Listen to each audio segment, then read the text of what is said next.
ভাবুন তো, হিমালয়ের একেবারে গভীরে দাঁড়িয়ে আছেন আপনি। চারদিকে বরফে ঢাকা পাহাড়, চারপাশে অদ্ভুত নীরবতা, বাতাসে শুধু হাওয়ার শব্দ, আর কিচ্ছু না।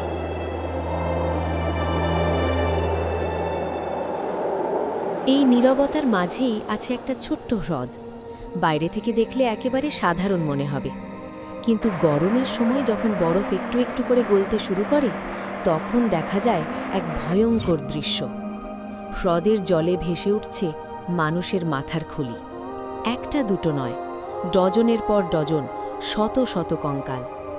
এটা কোনো সিনেমার গল্প নয়, এটা বাস্তব।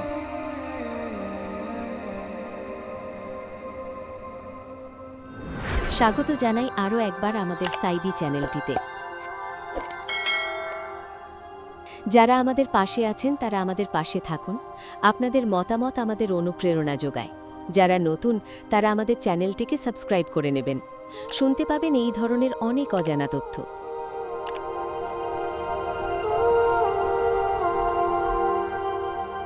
ভারতের উত্তরাখণ্ডের হিমালয়ে অবস্থিত রূপকুণ্ড লেক, যাকে অনেকেই বলেন স্কেলেটন লেক। 1942 সাল, ব্রিটিশ অধিকৃত ভারতের সময় একজন বনরক্ষী পাহাড়ি পথে টহল দিচ্ছিলেন। হঠাৎ তিনি দেখলেন বরফ গলে হ্রদের জলে কিছু অদ্ভুত জিনিস ভেসে উঠছে। কাছে গিয়ে দেখলেন সেগুলো আসলে মানুষের মাথার খুলি। খবর দ্রুত প্রশাসনের কাছে পৌঁছে যায়। তখন দ্বিতীয় বিশ্বযুদ্ধ চলছে, তাই প্রথমে ব্রিটিশ সরকার ভেবেছিল হয়তো জাপানি সৈন্যরা গোপনে সীমান্তে ঢোকার চেষ্টা করেছিল এবং কোনোভাবে এখানে মারা গেছে। কিন্তু তদন্তে দেখা গেল ব্যাপারটা একেবারেই অন্যরকম। এই হ্রদটি সমুদ্রপৃষ্ঠ থেকে প্রায় 16,500 ফুট উঁচুতে, চারদিকে তুষারাচ্ছন্ন হিমালয়। হ্রদের ব্যাস মাত্র 40 মিটার। বছরের বেশিরভাগ সময়ই পুরোটা বরফে ঢাকা থাকে, কিন্তু গ্রীষ্মে যখন বরফ গলে তখন দেখা যায় হ্রদের চারপাশে ছড়িয়ে ছিটিয়ে আছে 200 থেকে 600 মানুষের কঙ্কাল। কিছু কঙ্কালের পাশে এখনও পড়ে আছে চামড়ার জুতো, লোহার অস্ত্র, এমনকি প্রাচীন অলঙ্কারও। মনে হয় যেন সময় হঠাৎ থেমে গেছে এখানে।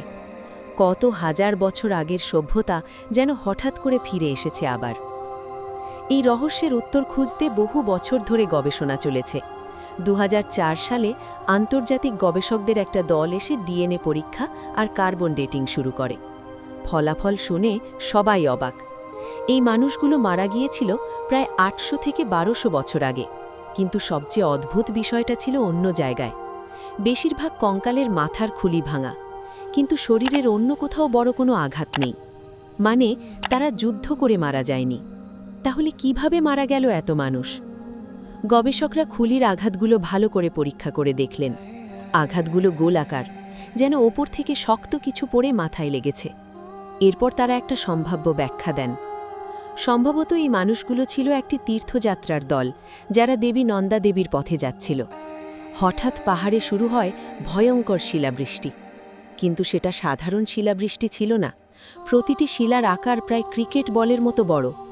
খোলা পাহাড়ি জায়গায় কোনো আশ্রয় ছিল না, ফলে সেই বিশাল শিলাগুলো সরাসরি মানুষের মাথায় পড়তে থাকে, আর কয়েক মুহূর্তের মধ্যেই পুরো দলটি প্রাণ হারায়।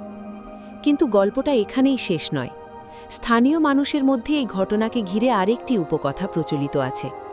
লোককথা অনুযায়ী সেই সময় একদল মানুষ দেবীর পবিত্র পথে যাত্রা করছিল, কিন্তু তারা নাকি কিছু এমন কাজ করেছিল যা দেবীর রোষ ডেকে আনে। ফলে দেবী রুষ্ট হয়ে অভিশাপ দেন। তারপর আকাশ থেকে নেমে আসে ভয়ঙ্কর শিলাবৃষ্টি, আর সেই শিলাবৃষ্টিতেই প্রাণ হারায় পুরো দলটি। স্থানীয়রা এই দেবীকে নন্দা দেবী রাজজাতের সঙ্গে যুক্ত করেন এবং মনে করেন এই কঙ্কালগুলো সেই অভিশপ্ত যাত্রার মানুষদেরই। কিন্তু রহস্য এখানেই শেষ নয়।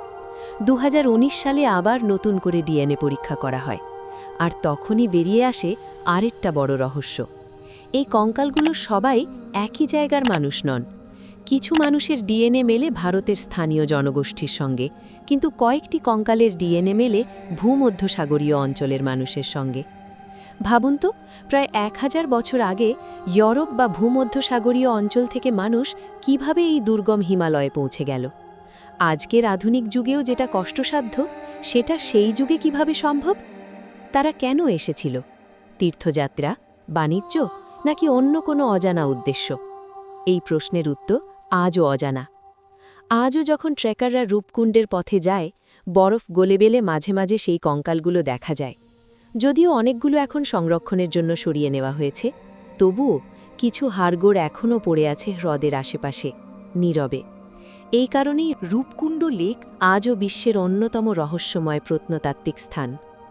হিমালয়ের শান্ত পাহাড়ের মাঝে এই ছোট্ট হ্রদ যেন লুকিয়ে রেখেছে এক অজানা ইতিহাস, শত শত মানুষের শেষ মুহূর্তের গল্প। হয়তো একদিন বিজ্ঞান এই রহস্য পুরোটা উন্মোচন করবে, কিন্তু ততদিন পর্যন্ত প্রশ্নটা রয়ে যাবে, এরা কারা ছিল আর কেন তারা এখানে।